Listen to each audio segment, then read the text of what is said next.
Welcome to This is the Gospel, an LDS Living podcast where we feature real stories from real people who are practicing and living their faith every day. I'm your host, Corinne Lay.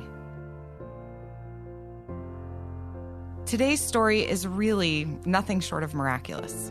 Last year, when Alo Moli used 140 characters at a time to tweet the unexpected blessing of how his family came to be, he and his wife Ashley had no idea that Twitter thread would be picked up by several media outlets, including The Today Show and LDS Living. The subsequent video of their experience and testimony has now reached over 2 million people across continents. Today, we get to share the rest of the story from the perspectives of Alo and Ashley, as well as their adopted daughter, Brittany.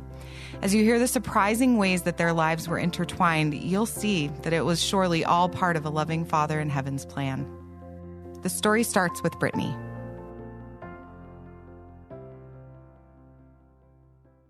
So I lived with my biological parents for the first 16 years of my life. I was the caregiver for pretty much all of the 5 siblings. From the time I was 12 when my little brother JT was born, I was always the one that they came to give them food, to change his diaper, to be his mom, I guess, when I was 12.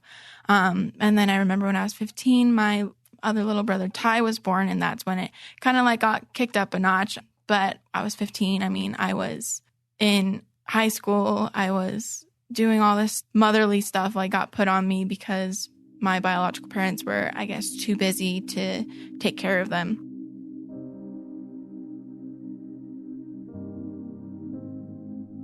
I was very verbally abused by both of my parents, and it was rough for me to create a relationship with them.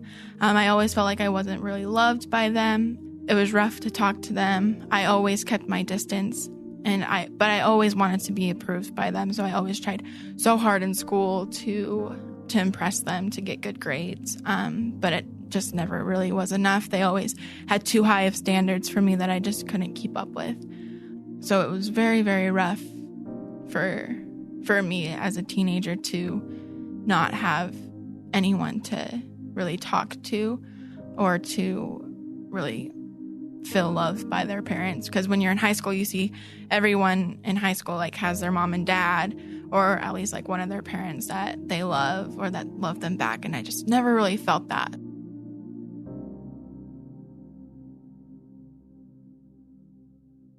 I was suffering from cysts and severe pelvic pain. And I was in the hospital 8 or 9 times within the first year and a half we were married, with cysts rupturing and surgeries and all kinds of stuff to try and get that under control. We were just always taught in the gospel that if you do what the Lord asks you to do, then, He'll bless you. So when they had first told us that we were going to have an extremely hard time, it was hard to take in at first, especially for Ashley, because she was just wanting children, and she wanted children right away, and her time was getting pretty short. And there's times where, as a husband, 2:00 in the morning, you turn over and, just hearing your wife cry, she would turn over to me and just apologize, just I'm sorry I can't give you children, and it's my fault that we can't have kids. Just saying everything's going to be okay wasn't enough. And so, do I give another blessing? Do we pay more tithing? Do we give more generous offerings? So yeah, during that time, our faith was shaking a little bit. No, actually, it was shaking a lot. You just never know. Just not knowing what's going to happen next. So, I have a plan for something like that, not having children, and then seeing if God is hearing your prayers, if ever. Sometimes wonder if He's even listening.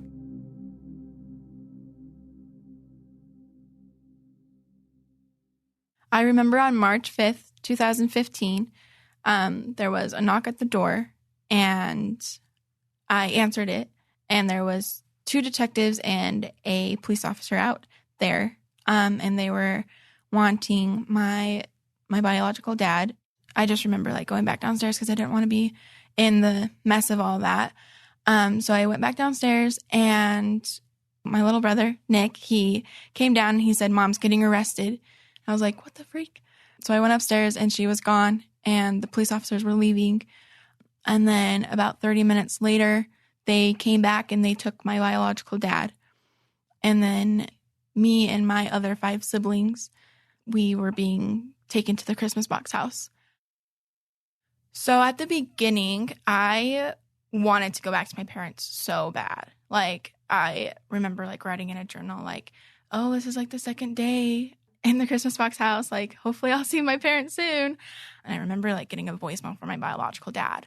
And he was just like so worried about himself. Like, hi, like, I'm so worried. Like, I need you to call like so-and-so. And it was like one of his attorneys or something. He was like, I need to get out of here. And I was just like, oh my gosh. And that was like kind of the moment, because I was at the Christmas box house for about a week. And that was like the moment that I was like, I don't know if I want to see you. But in the Christmas box house, that is when I definitely turned to God. I did grow up LDS. We were very inactive though. We didn't go to church. We didn't do anything church related. So when I got to the Christmas box house, that was when I decided to turn to God to see if he was real, because I had my doubts. So I just remember praying nonstop. I remember reading some ensigns, writing in my journals, just trying to gain that light in my life. Well, I was just praying that me and my siblings would stay together, that Heavenly Father would guide us to a loving family. I was just praying that he would hear my cries and he would listen.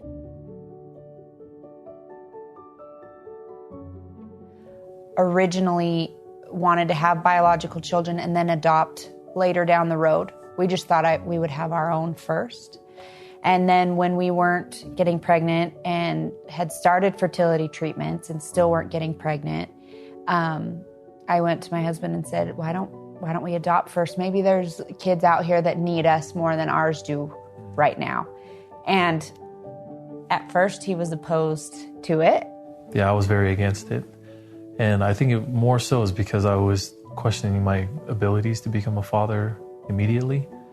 So I said, well, let's just pray about it. So we prayed about it. We went to the temple, and a week after we got the answer that we would adopt, his brother called and said, hey, we have 3 kids that need a home desperately. Call your wife and talk to her. So my brother, how he plays a role in this is he works for a foster placement agency. He called me and I said, okay, all right, like let's do it, and called his brother back to let him know. And his brother said, oh, sorry, bro, there's actually 6. So we can either split them up or you can take them. And, we know that you and Ash can do it.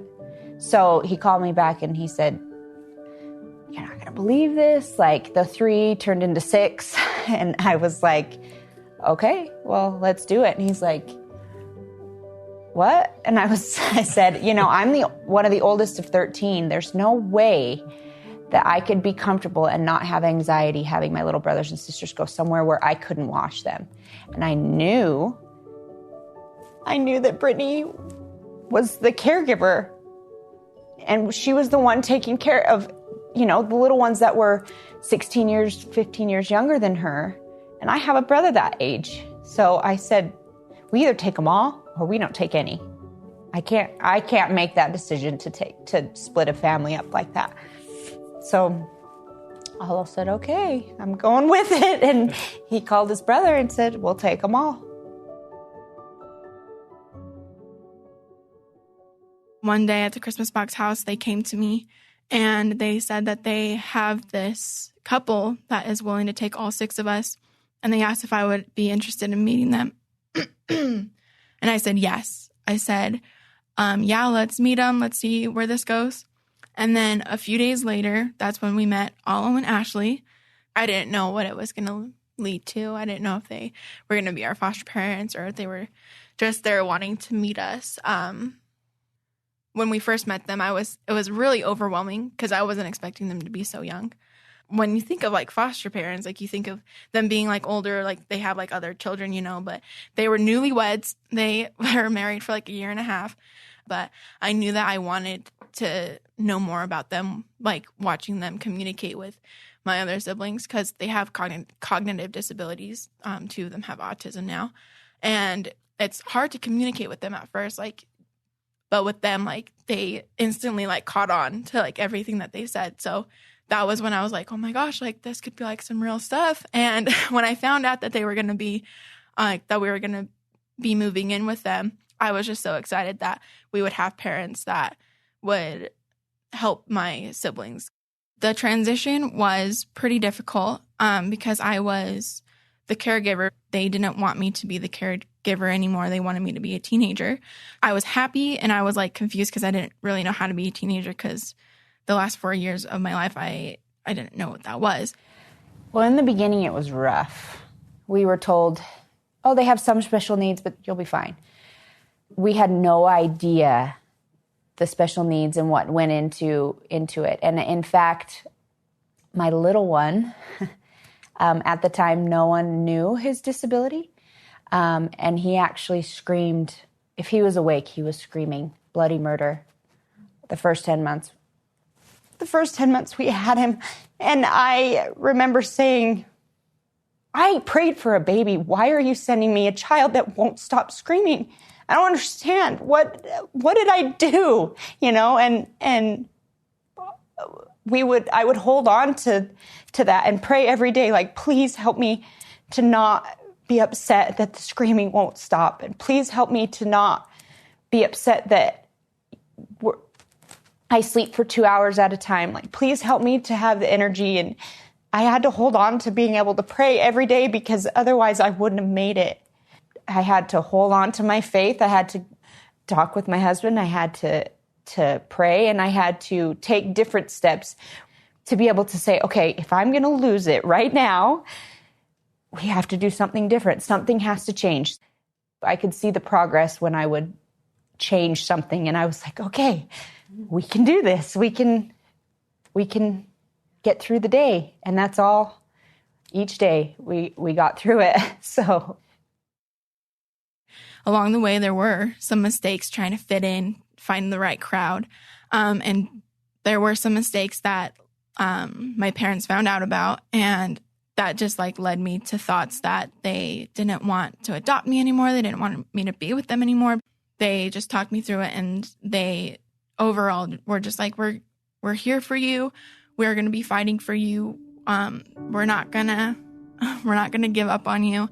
And that was the biggest thing for me because I always felt like I was never enough for people to fight for me.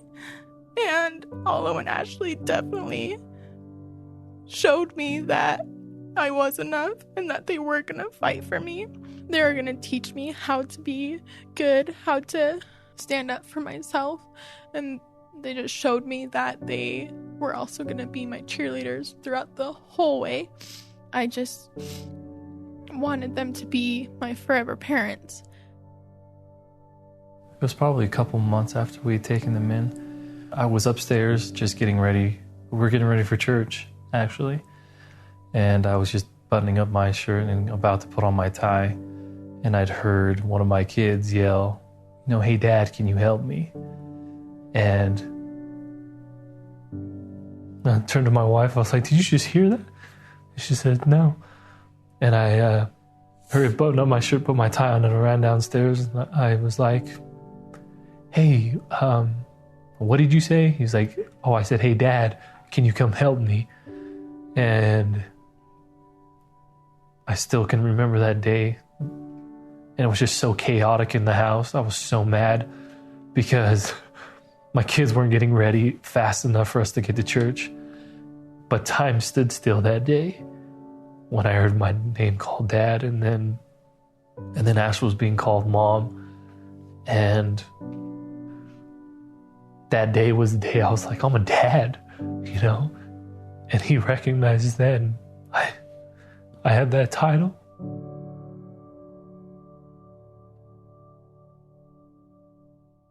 About a year later, that's when we found out that reunification was no longer one of our goals, and that we could get started with the adoption process. So then 2 years after that, so 3 years total, being with Alo and Ashley and my mom and dad, we got adopted on April 3rd, 2018. The adoption day was awesome because we had my family, Alo's family, my best friend,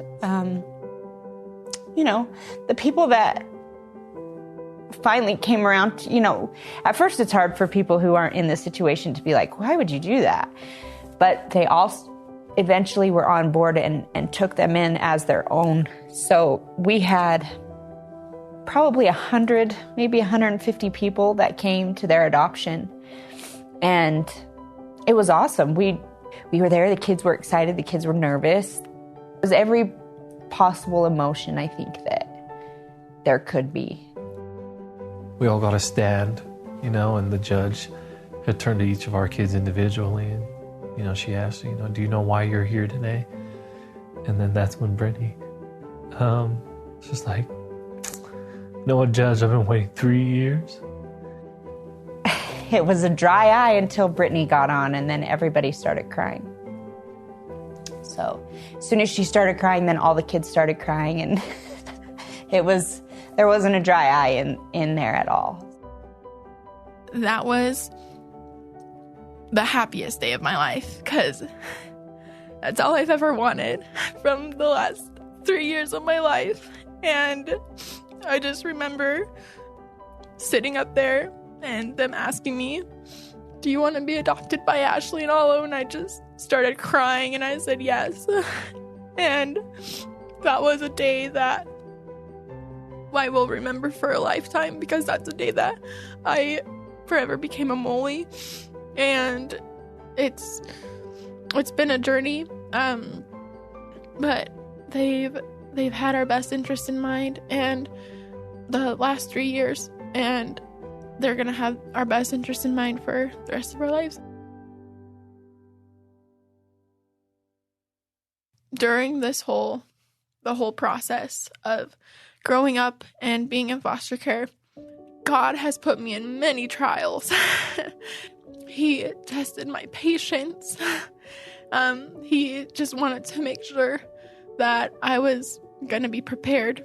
But I just wish that his timing was a little bit better, because I was a 16-year-old that got put in foster care, and I thought that my life was over because I was 16 in foster care. Who would want to foster a 16-year-old?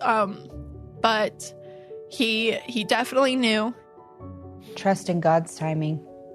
That was my... We did not like that saying. That is not something I was very happy about, because I wanted it now and then, and we wanted children. We wanted to be a family, and at the time I was so mad that I wasn't getting it and not understanding why. I'm doing everything I'm supposed to be doing. I'm doing everything you told me if I do, then I should, receive blessings. And it wasn't at that time. But now I have my big family. And if I didn't trust in his timing and I didn't stay faithful, I could have lost out on the opportunity to have these babies. They might not be mine at that point. So to definitely trust in his timing, because he knows way more than I do. I think knowing that there was a foster child praying the same time, I think God knew that.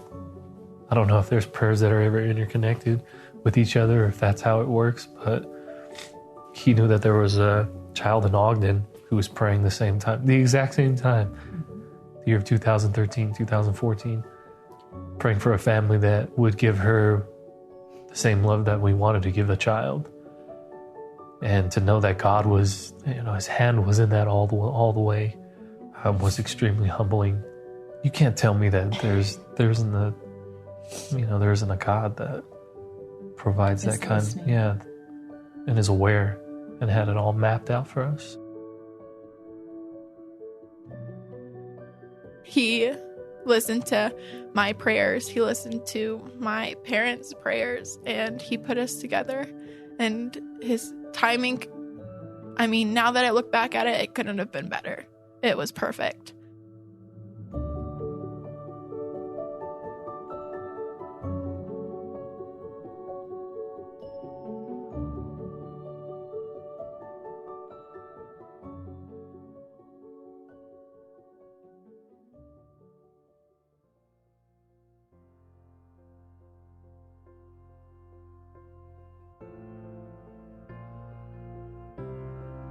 That was Brittany, Alo, and Alo Moli.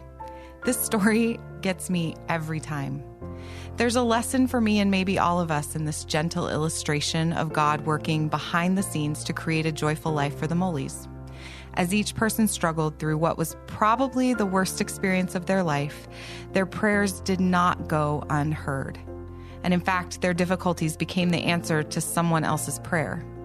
It's not unusual to feel alone or forgotten in the day-to-day act of being human. And I think the trick is to open ourselves up to the possibility that our Heavenly Father is still present, even when we don't see Him or hear Him in familiar or expected ways. Thank you to the Moli family for sharing their story, and thank you for joining us for this episode of This is the Gospel. If you have a story to share, call our pitch line at 515-519-6179 and leave us a message with a short synopsis of your story. And of course, be sure to check out past episodes of LDSLiving.com/thisisthegospel. If you love the stories we've shared, rate us on Apple or anywhere you listen to your podcasts and tell your friends. It'll help more people find us. Have a great week.